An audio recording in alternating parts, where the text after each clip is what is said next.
नमस्कार। 5 जनवरी के इस मंच पर आप सभी का स्वागत है। भारत में पिछले कुछ वर्षों से स्थितियों को अराजक बनाने का प्रयास अलग अलग बहानों से होता रहा। कभी लोकतंत्र के नाम पर, कानूनों के नाम पर, अधिकारों के नाम पर और कभी खेल के नाम पर भी। टूल किट बहुत लंबी चौड़ी है। पंजाब के प्लेयर, पंजाब के क्रिकेट खिलाड़ी अर्शदीप के नाम पर जिस तरह का बवाल इन दिनों मचा, सिर्फ इसलिए कि क्योंकि भारत पाकिस्तान से एक मैच हार गया, उसके पीछे की एक लंबी चौड़ी कॉन्स्पिरेसी और वो क्या नैरेटिव है जो स्थापित करने की कोशिश होती है। क्या इस बहाने फिर एक अराजकता का खेल शुरू हुआ? इस सारे पर चर्चा करने के लिए हमारे साथ आज भारतीय जनता पार्टी के वरिष्ठ नेता मनजिंदर सिंह सिरसा इस समय मौजूद हैं। सिरसा साहब, बहुत बहुत स्वागत है। पहला प्रश्न अर्शदीप को लेके, आपने एफआईआर कराई है, सिर्फ इतना कि अर्शदीप पे आपको थोड़ा लगा कि यंग लड़का, उसको थोड़ा सपोर्ट मिलना चाहिए, या कहानी कुछ थोड़ी डीप है, कुछ और समझ में आ रहा था?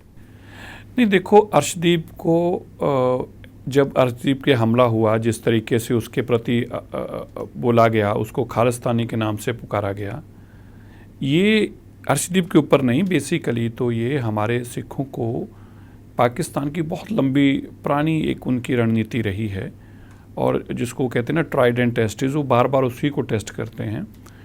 वो ये है कि आप भारत के अंदर बैठे सिखों के लिए एक ऐसा माहौल बनाओ जिससे वहाँ के लोगों में उनके खिलाफ जहर बनाई जाए और उनके खिलाफ उनको आइसोलेशन में वो हो जाएं।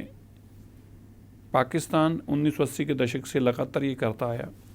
वो बार बार ऐसे वर्ड्स का ऐसे लोगों को इस्तेमाल करता है, ऐसे लोगों को फंडिंग करता है, जैसे गुरपतवंत सिंह पन्नू जैसे लोग हैं। वो लोग फिर भारत के खिलाफ बोलते हैं, तो वो मैसेज आता है जैसे सिख भारत के खिलाफ बोल रहा हो, तो उसके सिख के वेश में खड़ा करके भारत को गालियाँ निकालना, भारत के प्रधानमंत्री को या भारत के ध्वज को, तो उससे एक संदेश जाता है कि शायद सिख कर रहा है, और फिर वो सिखों के खिलाफ लोगों के मन के अंदर एक तरह का नेगेटिव भाव लेके आना। यही अर्शदीप के केस में हुआ, और ये एक बड़े सोचे समझे तरीके से किया गया। अभी मैं देख रहा था, कुछ मिनट पहले ही मैंने एक ट्वीट भी किया है। एक पाकिस्तानी, जिसकी लैंग्वेज से स्पष्ट पता चल रहा, पाकिस्तानी, वो अर्शदीप कह रहा, ओ सरदार एक कैच छोड़ दी तो क्या हो गया। तो जब वहाँ पे बाकी इंडियन खड़े थे, उन्होंने उनसे सवाल पूछने शुरू किए, तो वो घबरा गया और उससे माफ़ी मंगवाई। तो जैसे अर्शदीप ये बस में चढ़ रहा था मैच के लिए, तो ये जो एक मोडस ऑपरेंडी है, उसमें इंडिया में भी बहुत सारे लोग साथ देते हैं। इंडिया में भी बहुत सारे ऐसे लोग बैठे हैं जो इनडायरेक्ट तरीके से फंड होते हैं, चाहे वो सीधा पाकिस्तान से फंडिंग ना हो, लेकिन विदेशों से उनको फंडिंग मिलती है। दूसरा, इंडिया में ऐसे लोग भी हैं जो ऐसे माहौल को ख़राब करना चाहते हैं, ताकि उस माहौल का ख़राब होने का फ़ायदा उनकी पार्टी को मिले, जो सत्ता पक्ष है, कोई हालात बिगड़े उसका उनको लाभ मिले, तो सत्ता पक्ष के ख़िलाफ़ एक माहौल बना सकें। तो उसमें अभी मैंने कंप्लेंट इसलिए की कि ये जो मोहम्मद ज़ुबैर हैं, इनका मैंने जब ट्वीट देखा तो उन्होंने एक कोलाज बनाया, उसमें सारे ट्वीट जो थे वो ऐसे थे, या तो सीधे पाकिस्तान के नाम थे, या तो सीधे पाकिस्तान के पत्रकारों के वेरीफाइड अकाउंट थे, या फिर उन लोगों के भी थे जो लोग ये पूछ रहे थे कि आप अर्शदीप को वाई खालिस्तानी, या हु सेड इज़ खालिस्तानी, तो अर्शदीप के हक में वर्ड बोल रहे थे कि उसको आप खालिस्तानी क्यों बोल रहे हैं। या ऐसे बॉट अकाउंट्स थे जिनका नाम था हर हर महादेव या पांडे, या कुछ इस तरह के टिपिकल जो इंडियन नाम हो, और वो बॉट्स बनाए गए थे। उनका ना कोई फॉलोअर था, ना वो किसी को फॉलो कर रहे थे। तो मुझे हैरानगी इस बात पे हुई कि ये सारे के सारे 4 मिनट के अंदर अंदर मोहम्मद ज़ुबैर के पास कैसे पहुंच गए। तो बॉट अकाउंट्स तो ऐसे होते हैं कि वो तो क्योंकि वो किसी को फॉलो भी नहीं कर रहे और उनका कोई फॉलोअर भी नहीं है, तो वो तो जो डालेगा अकेला ही रह जाएगा, उसके पीछे तो कोई होगा ही नहीं, वो किसी को दिखेगा भी नहीं स्क्रीन पे कभी भी, अनलेस अनटिल आप किसी को शेयर करें। सो इट मीन्स कि ज़ुबैर को किसी ने वो शेयर किए हैं, या ज़ुबैर को पता था ये बॉट अकाउंट्स जो हैं उनको, उनके नाम पता था उसको, या उसने कैसे उस तक पहुँचे। ये बड़ा एक हैरानगी वाला सवाल था कि ये सारे अकाउंट्स, ये सारे screen shots with in 4 minute Zubair के पास कैसे पहुँच गए। और ज़ुबैर ने एक ट्वीट करके लिखा, 1 कैच मिस्ड 1 कैच, या कुछ इस तरह के एक लाइन, 1 लाइन लिखा, और फिर एक इमोजी बनाई वॉमिटिंग करते की। तो वो जो एक उसका सवाल था, वो अर्शदीप के हक में होता, उसको वो लोगों को बोल रहा होता कि तुम इसको गलत बोल रहे हो, तो हमें लगता, तो अगर हम उसको बेनिफिट ऑफ डाउट दे भी दें कि हो सकता है शायद वो अर्शदीप के हक में ही बोला हो, ऐसा उसकी लाइन से अगर मान भी लिया जाए, तो फिर सवाल ये है कि ये सारे अकाउंट्स उसके पास कैसे आए, और अगर वो हक में बोल रहा था फिर इनको क्रिटिसाइज़ क्यों नहीं कर रहा था। फिर जो पाकिस्तान के पत्रकार ऐसा लिख रहे थे, उनके उसने स्क्रीनशॉट में नाम डाले थे, तो फिर उनको सवाल क्यों नहीं पूछे या उनके खिलाफ क्यों नहीं बोला। तो इसलिए मैंने ये कंप्लेंट देकर मुकदमा दर्ज करने को कहा कि ये सच्चाई सामने आ सके कि ऐसा कौन था और क्यों किया जा रहा था। ये तो पक्का है ना कि कोई आदमी तो इस सारे घटनाक्रम के पीछे था, वो कौन था, कम से कम उसको आइडेंटिफाई किया जाए। आपने बड़ी इंटरेस्टिंग बात की, और इसके पीछे जब आप अपने रूट कॉज पे आपने ज़रा पहले बात की थी, पाकिस्तान की आईएसआई की ग्रीन बुक में शुरू से लिखा है, अब आप जब 80 के दशक की बात करें वहाँ से तो वो शुरू हुआ, ब्लीडिंग इंडिया थ्रू 1000 कट्स, ये थ्योरी चलती है, पाकिस्तान की बहुत पुरानी है। और ट्रिपल के, पहले वो 2 के थे, अब ये ट्रिपल के वाली बात सामने आई। आपको लग रहा है पिछले कुछ समय से पंजाब में अलग अलग तरीक़ों से ये खालिस्तान का, सिर्फ अर्शदीप तो अब एक बहाना है, इसके पीछे जो हमने कृषि कानून के ख़िलाफ़ जो आंदोलन हुआ उसमें भी कहीं वो एलिमेंट शामिल था जो पाकिस्तान से गवर्न होता था। उससे पहले हमने नवजोत सिंह सिद्धू को करतार सिंह कॉरिडोर के समय बाजवा से गले मिलते देखा, तब भी वहाँ खालिस्तान के मूवमेंट चलाने वाले लोग भी उनके साथ, बाजवा के साथ हमें दिखे। आपको लगता है ये चेन ऑफ इवेंट थोड़ा लंबा है, सिर्फ अर्शदीप तक कहानी सीमित नहीं है? देखो, पाकिस्तान एक देश है, इतना बड़ा एक मुल्क है, उसकी इकॉनमी है, वो अपने आप को भारत को अपना दुश्मन मानता है, और वो हर वो कोशिश करता है जिससे भारत को डिस्टेबलाइज़ किया जा सके। और उसके पास क्या तरीका है, उसके पास 2 ही बॉर्डर ऐसे हैं, वो पंजाब, जम्मू कश्मीर, राजस्थान के बॉर्डर पे वो कुछ नहीं कर पाया कभी भी, तो वो तो निरंतर ये करता ही आया है। तो ऐसा एक इवेंट नहीं होगा, ऐसे बहुत सारे नेकों होंगे, जब जब उसको मौका मिलेगा उसको जरूर इनकैश करेगा। और ऐसे बहुत बार हुए जब पाकिस्तान की तरफ से अलग अलग मुद्दों के ऊपर, मान लीजिए हमारे अंदर एक कैलेंडर को लेके इशू है कि एक लोग कहते हैं कि जो गुरु गोविंद सिंह जी के वक्त से कैलेंडर चलता आ रहा हम उसी को मानेंगे। एक आया कि नहीं, एक नया कैलेंडर बनाया गया जो इंग्लिश कैलेंडर के साथ जोड़कर फिक्स डेट कर दी गई। तो सबका मानना था कि गुरु गोविंद सिंह जी के वक्त से जो कैलेंडर चलता आ रहा है, या गुरु नानक देव जी के वक्त से जो चलता आ रहा है, जिससे उन्होंने अपने पिताजी गुरु तेग बहादुर जी की शहादत का दिन मनाया, या गुरु नानक देव जी का प्रकाश पर्व मनाया, उसी को माना जाए। तो जब हम भी पाकिस्तान में गए तो हमें, मैं था, मेरे साथ अवतार सिंह हित थे, मनजीत सिंह जी के थे, एक गरेवाल साहब हैं पंजाब से, बलवंत सिंह रामूवालिया थे, फॉर्मर यूनियन मिनिस्टर। तो हमें ही कहा गया कि आप उस कैलेंडर को क्यों मानते हैं जी, आप वो कैलेंडर मानिए जो पाकिस्तान कौन सा कैलेंडर मानता है जो कंट्रोवर्शियल है। तो हमें हमारे फेस पे ही कहा गया कि आप इसको मानिए। फिर हमें वहाँ पे थ्रेट दी गई, तो हम अपना प्रोग्राम कट शॉर्ट करके 3 दिन पहले लौट आए। तो पाकिस्तान को तो कोई भी मौका मिलेगा, मान लीजिए अब यहाँ से इंडियन जाते हैं, हमारे जत्थे जाएंगे अभी मत्था टेकने के लिए, चाहे महाराजा रंजीत सिंह की बरसी हो या गुरु नानक देव जी का प्रकाश पर्व हो, सो गुरु अर्जन देव जी के पर्व हों, तो उस पर लोग यहाँ जाते हैं। तो उन लोगों को खालिस्तानी जो वहाँ पे होर्डिंग लगा दिया जाता है या खालिस्तानी पहले का बोर्ड लगा दिए थे, तो ऐसी वो कोशिश निरंतर करते रहते हैं ताकि कोई ना कोई खालिस्तान को किसी न किसी तरीके से ज़िंदा रखने की बात वो कोशिश रहती है। हमारे देश के अंदर हमारे सिख जो हैं वो उन्होंने हमेशा इसका जवाब दिया है, लेकिन सबसे बड़ा चैलेंज क्या हो जाता है कि जब कोई ऐसा काम करता है और सिख जो कि दूर से आइडेंटिफाई हो जाता है, तो जब वो ऐसा चीज़ दिखाते हैं तो इस लोग को समझना बड़ा मुश्किल हो जाता है कि ये सिख इंडियन हैं या वो लोग हैं जो पाकिस्तान के हाथों में विदेशों में बैठकर खेल रहे हैं। तो उसका नुकसान हमें, खमियाजा हमें बहुत भुगतना पड़ता है। आपने ठीक कहा, ये बड़ा सवाल विकट है कि पंजाब के अंदर समाज तो बहुत बड़ा है, मिला जुला समाज है हर तरीके का और हर तबके का भी है। कौन वहाँ से टैग्ड है नहीं बता सकते, वस्तुस्थिति क्या है। और एक बात और भी है, ये मैं समझता हूँ कि अच्छा काम करने वाले ज़रा दिखते कम हैं, जो बोलते हैं अराजकता पैदा करते हैं वो ज़्यादा दिख जाते हैं, नेगेटिविटी जल्दी फैल जाती है। पंजाब के अंदर आपको क्या लगता है, खालिस्तान नाम के मूवमेंट की, ये सो कॉल्ड जो लंदन से पन्नू का आपने नाम लिया, लोग बहुत कोशिश करते हैं उसको बार बार अलग अलग, अभी केजरीवाल के इलेक्शन में भी, अभी हिमाचल में तक भी हमने देखा, पंजाब में उनकी सरकार है, उसके बाद और चीज़ें, उससे पहले भी देखा पिछले इलेक्शन में कि वो किन लोगों के यहाँ जाकर रुके जो उन खालिस्तान के नाम पर ज़्यादा मुखर रहे हैं, ये सब हमें पता है। पंजाब के आम जनमानस में क्या स्थिति है, क्या रीड करते हैं आप? नहीं, देखो हमने ये ही जो एक देखो जकारे और नारे जो होते हैं उनसे आप अपने समाज को आगे नहीं बढ़ा सकते। वो युद्ध के अंदर आप जकारे और नारे तो लगा सकते हैं, लेकिन समाज को आगे बढ़ाने के लिए आपको कलम चाहिए, आपको शिक्षा चाहिए। हमारे पंजाब में 1980 दशक से लेके 1990, 95, 97 तक, जब तक बेअंत सिंह मुख्यमंत्री रहे, लगभग 1 लाख से ज़्यादा नौजवान मारा गया। 22-23 हज़ार नौजवान का तो पता ही नहीं लगा, जो खालड़ा ने एक लिस्ट बनाई थी जिनकी लाशों का भी नहीं पता चला। इसी दौरान 1984 के अंदर किस तरह से पूरे देश के अंदर सिखों का कत्लेआम किया गया। आज हमारा कोई भी पंजाब का सिख ये नहीं चाहता कि हमारे यहाँ अस्थिरता फैले, कोई ये नहीं चाहता कि हमारे बच्चे जेलों में जाएं, कोई नहीं चाहता कि जो लोग बाहर बैठकर नारे लगाते हैं बच्चे हमारे मरवाते हैं, वो बाहर बैठ के नारा लगाकर अपनी बात ख़त्म कर देते हैं। और उसके बाद जो उनकी भावनाओं में आकर, क्योंकि देखो एक कोई भी कम्युनिटी हो, रिलीजन हो, हर एक में भावना होती है। हम जज्बाती ज़्यादा हैं, सिख ज़्यादा जज्बाती हैं। तो अब उनके पीछे लगकर कई लोग भावनाओं में बह गए। कई लोगों को इस बात की भी तकलीफ़ हुई कि हमारे पे जातियाँ हो रही हैं, और उन जातियों के बारे में जब उनको भावनात्मक तौर पर उनको भावुक किया गया तो उन्होंने हथियार तक उठाए।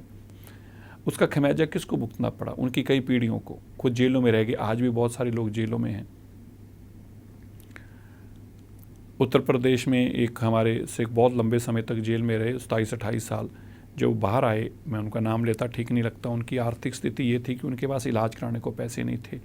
उनकी धर्मपत्नी के दिल में छेद हो गया, इलाज कराने के पास पैसे नहीं थे। मैंने कुछ सिखों से बातचीत करके उनको फ़ंड वहाँ पहुँचाए।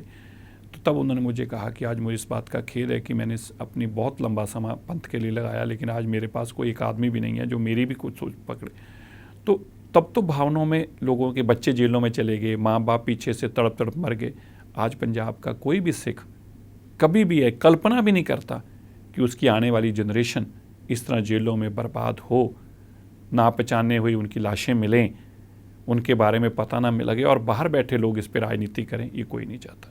मनजिंदर जी, एक पंजाब को लेकर के एक बड़ी चिंता, खाली इस तरह से नहीं, और मैं पंजाब क्यों कहूँ, भारत में अलग अलग फॉल्ट लाइंस वो लिखते हैं पाकिस्तान में, फॉल्ट लाइंस पर वार करना। पंजाब उसमें क्योंकि बॉर्डर जुड़ा हुआ है तो ज़रा ज़्यादा आसान हो जाता है उनके लिए कई तरीक़ों से, क्योंकि बोली भी, भाषा भी सब है मिला जुला, पहनावा भी एक जैसा, कहीं कुछ लोग अगर इधर उधर हो जाए तो पता भी नहीं लगता है। पंजाब के अंदर पिछले कुछ दिनों से, या कुछ वर्षों से कहूँ, दिनों से कहना ठीक नहीं है, मतांतरण का एक खेल बड़ा शुरू हुआ, ईसाई मिशनरियों का एक खेल बड़ा शुरू हुआ। और ये हम इसलिए भी कह रहे हैं क्योंकि ये चिंता पहले से तो थी, 5 जनवरी के मंच पर ये बात कई बार हुई, लेकिन अभी अकाल तख्त के जत्थेदार साहब ने भी ये बात कह दी। उन्होंने कहा कि बच्चों को संभालना सीखें हमारे परिवार, कि बच्चे जो है पंथ की तरफ ध्यान दें, उधर ना जाएं। ये पंजाब में हो क्या रहा है, कुछ इसका आकलन किया आपने? और थोड़ा डर लगता है क्या इन चीज़ों से, जो चीज़ें चल रही हैं? नहीं, थोड़ा डर नहीं है, बहुत ज़्यादा डराने वाली हैं। मैं ख़ास तौर पर आपके मंच से जो लोग इसको देख रहे हैं, मैं अपने सिख भाइयों को ज़रूर ये बात कहना चाहता हूँ।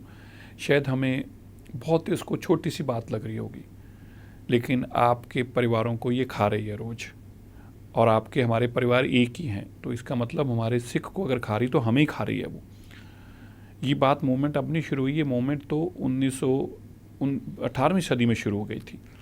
जब गोरों ने भारत के ऊपर कब्जा किया तो उनको समझ में आ गया कि हमें इतने साल लग गए रावी ब्यास को पार करने में, हम पार ना कर पाए, महाराजा रंजीत सिंह की सल्तनत को हम छीन ना पाए। तो तब से वो समझ गए थे कि इनको कमज़ोर कैसे किया जाए। तो उस वक्त ही उन्होंने ये मुहिम चलाई थी। और आप कभी ध्यान, अगर आप स्टडी करेंगे तो तब यहाँ से एक चिट्ठी भेजी गई थी वहाँ क्वीन के नाम पर, और जिसमें ये कहा गया था कि अगर हमने इन सिखों पे इनका विश्वास नहीं तोड़ा गुरु ग्रंथ साहब से, तो हमें यह राज करना मुश्किल हो जाएगा आने वाले समय में। तो तब फिर गुरुद्वारों को बदनाम करने का काम शुरू किया गया। डेराबाद तब लाया गया, गोरे डेराबाद लेके आए, और फिर उन्होंने तब गोलक चोरी हो गई है, गोलक चोरी कर गया, गोलक खा गया, इस तरह की भावना उन्होंने इस तरह के इस्तेमाल वर्ड्स का करना शुरू किया। और उन्होंने एक तेज़ी से मुहिम चलाई जिसमें उन्होंने जो मस्जिद, जो गिरजाघर थे, वो रेलवे ट्रैक्स पे लाए सारे, कि मैक्सिमम जो गिरजाघर है वो रेलवे ट्रैक्स पे लेके आओ, ताकि ट्रेन पे सफ़र था, तब तो सफ़र का और को माध्यम नहीं था, तो लोगों में मैसेज आए कि यही एक धर्म है, इतना उन्होंने बहुत दूर तक फार साइटेड सोचकर, फिर हमारे सिखों ने उस वक्त सिंह सभा की लहर चलाई इसको रोकने के लिए। तो बेसिकली वो महंत थे, बेसिकली वो नॉन सिख थे, एंटी सिख थे, जिनको गुरुद्वारों के कब्जे दे दिए गए, और सेम टाइम पर क्रिश्चियनिटी को प्रमोट किया गया, ज़बरदस्त तरीके से गिरजाघर बड़े बड़े बनाए गए। तो ये तब का काम शुरू हुआ है। अब ये बहुत तेज़ी से दोबारा पिछले 12-13 साल से निरंतर शुरू हुआ और इसने अपना बहुत असर दिखाया है। आज गुरदासपुर, अमृतसर में लगा बहुत सारे लोग जो है क्रिश्चियन बन गए। और फिर जब ये आज वो क्या कहते हैं, डराकर कैसे, आपके अंदर वहम डालकर। अभी मैं एक बच्ची का देख रहा था, 10 साल की बच्ची की वीडियो डाली है कि देखो जिसके हाथों में पस भरी हुई है, अगले हफ्ते ये ठीक हो जाएगी। किसी को पकड़ के ले आते हैं व्हील चेयर पर, फिर ऊपर कहते हैं हालेलुया, और फिर वो खड़ा हो जाता, कहते देखो चमत्कार हो गया, देखो ठीक हो गया। लेकिन हैरानगी है कि देखो पुलिस है, प्रशासन है। मान लीजिए कल मैं और आप ऐसा करते हैं, हम आप 2 लोग पकड़ के लाइए, उनको कहिए कि यार एक वीडियो शूट करने के लिए हम एक ऐसा एग्जाम्पल करते हैं, तो पुलिस मुकदमा दर्ज करके आपको अंदर दे देगी कि आप वहम से लोगों को बेईमान ठग रहे थे आप। लेकिन इनको कोई हाथ डालने को तैयार नहीं है। इन्होंने हज़ारों लोगों को डरा कर, अब बड़ी सारी वीडियो सामने आ रही हैं जब लोग कह रहे हैं जी मैं कोविड में मरने लगा था, तब मेरे पास आए पास्टरों ने मुझे बचा लिया। बताओ, अब लोग जो कोविड हुआ उसको तुम कहोगे तेरे को हम बचा रहे हैं। तो मैंने एक वीडियो देखी और मैं बड़े हैरान हुआ वो जानकारी जब किसी ने मेरे से शेयर की।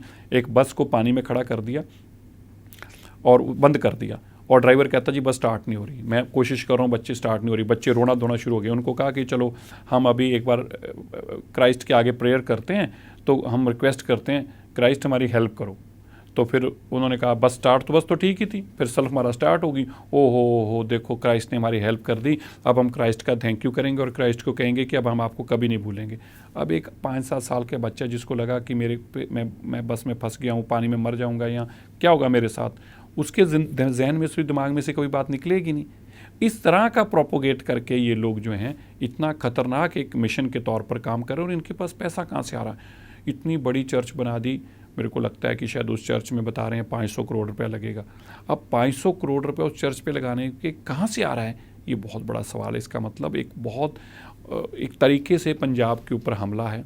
दूसरी तरफ अगर आप देखेंगे तो बहुत सारा मुस्लिम जो हैं वो माइग्रेट हो गए हैं पंजाब में। 38 लाख इस वक्त मुस्लिम माइग्रेट हो गए हैं। जैदर अकाल तख्त साहब को इंग्लैंड की धरती पर ये कहना पड़ा, एक प्रोग्राम के दौरान मैं सुन रहा था, उन्होंने कहा भाई आप भारत से अपना सामान बेचना बंद कर दो, ये अफ़गानिस्तान जल्दी बनने वाला है यहाँ पे इंग्लैंड में, और उसके बाद जैसे अफ़गानिस्तान से सिखों को भगाएगा तुम्हें यहाँ से भी भगाएंगे, तुम्हारे पास और कोई घर नहीं होगा सिवाय भारत के। तो आज नौबत ये आ गई है कि वो लोग, आप अगर पंजाब में जाएंगे, रेडी देखिए सब्जी वाली, आप देखिए फ्रूट वाली, आप देखिए जितना चूड़ी का काम, चढ़ाने का काम है, जितना मेहंदी का काम है, जितना शादियों में सामान लगाने का काम है, जितना पार्लर के अंदर लोग हैं, वो सारे लोग जो हैं वो मुस्लिम माइग्रेट होकर आए हैं पंजाब से, पंजाब में बाहर जगह जगह से। तो अब उन लोगों की एक वीडियो, एक लेडी डॉक्टर की वीडियो सामने आई, पता नहीं आपने वो देखा कि नहीं देखा। वो पंजाब की पटियाला की डॉक्टर है, उसने अपनी वीडियो में बताया कि मेरे पास एक दिन एक आदमी आया तो 12 पर्चियाँ लेके आया। तो मैंने उसको कहा भी इतना आज मोहल्ला के सारे बच्चे साथ में ले आया? कह रहा नहीं 12 बच्चे मेरे हैं। तो कह रहा मैंने कहा भी तू इनको पालेगा कैसे, इनके कर। तो कह रहा ये जो तुम लोग तो विदेशों में भाग रहे हो, जायदाद किसकी है, ये तो हमारी है, हम ही ने रहना यहाँ। तो इस भावना से जो लोग आ रहे हैं, इसलिए पंजाब को बहुत खतरे में है। आपने बहुत अच्छे से एक्सप्लेन किया इसको। थोड़ा इसके कारण कि आपने कहा कि कार्रवाई नहीं होती, एक्शन नहीं होता, कारण क्या पॉलिटिकल हैं या पॉलिटिकल चीज़ों के पीछे कोई और इलविल है, या वो भी लगभग उन्हीं एलिमेंट से गवर्न हो रहे हैं जहाँ से खालिस्तान का मूवमेंट? ऐसा क्यों पंजाब में? क्योंकि पिछले काफ़ी साल से तो सरकारें हमने देखी, अकाली दल की भी रही, बाद में कांग्रेस की भी रही लंबे टाइम, और फिर अब आम आदमी पार्टी की। इसलिए नहीं हो पाता क्योंकि वो बहुत प्रॉब्लम कहाँ है, क्यों नहीं एक्शन हो पाता? मान लीजिए अब अकाली दल की सरकार थी तो सुखबीर सिंह बादल को बुलाया करते थे, वो ये मैसेज देते थे हम आपके साथ हैं जी।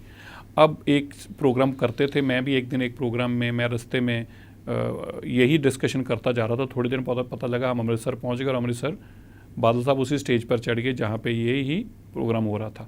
तो मैं बड़ा शॉक्ड हुआ, मैं तो यही रास्ते में बात करता रहा था, मैं फटाफट स्टेज से नीचे उतरा। तब मैंने रियलाइज़ किया कि इसको नहीं रोका जा सकेगा, क्योंकि अब वो 25-50 अब तो 2-3 लाख लोग इकट्ठे करते हैं। अब जब 3 लाख लोग इकट्ठे करेंगे, वहाँ पे किसी को बुलाएंगे, मिनिस्टर को, सीएम को, तो पार्टी तो ये सोचेगी ना मैं इनका विरोध कैसे कर सकता हूँ, 3 लाख वोटर हैं। अब पंजाब में जो मेजर कॉन्स्टिट्यूंसीज थी अकाली दल की, जो अकाली दल के बड़े स्ट्रॉन्च लीडर्स थे, दुआबे में, माजे में और खास माजे की खास तौर पर गुरदासपुर अमृतसर की बेल्ट में अब वहाँ पे सबसे बड़ी ये कन्वर्जन हुई। तो वो लोग तो सब उनकी गाड़ियों में चढ़े रहते थे जो करते थे पास्टर, वो पास्टर तो अकाली दल के लीडर बने हुए थे, तो अब वही तो वोट डलवा रहे थे, तो उन लीडरों को नाराज करने की तो किसी की हैसियत ही नहीं थी, इसलिए उनको रोक ही नहीं पाया कोई, और वो बड़ी तेज़ी से और बढ़ते गए। अब वो आदमी सारे आम आदमी पार्टी में आ गए हैं, अब वो आम आदमी पार्टी में भी वही लोग हैं। अब आम आदमी पार्टी अफोर्ड ही नहीं करती, आम आदमी पार्टी आने वाले दिनों में एक ऑल्टरनेटिव देख रही है जहाँ पे उनको सिख वोट की ज़रूरत ना रहे। वो समझ रहे हैं कि सिखों को हैंडल करना आसान नहीं है और इनकी अपेक्षाएं जो हम लेके आए थे वो अब पूरी होंगे नहीं, तो ये ऐसे लोग नहीं है कि आप इनको दोबारा वर्ग ला सकते हैं। पंजाबी भावनाओं से सेंटीमेंट्स के साथ बह जाता है, लेकिन वो सतर्क रहता है। तो अब उनको पता है कि अब हमें क्या करना है, अब हमें वो वोट के ऊपर कैप्चर करना है जो वोट हमें ट्रांसफ़र हो जाए, तो वो वोट के ऊपर लगे हुए हैं।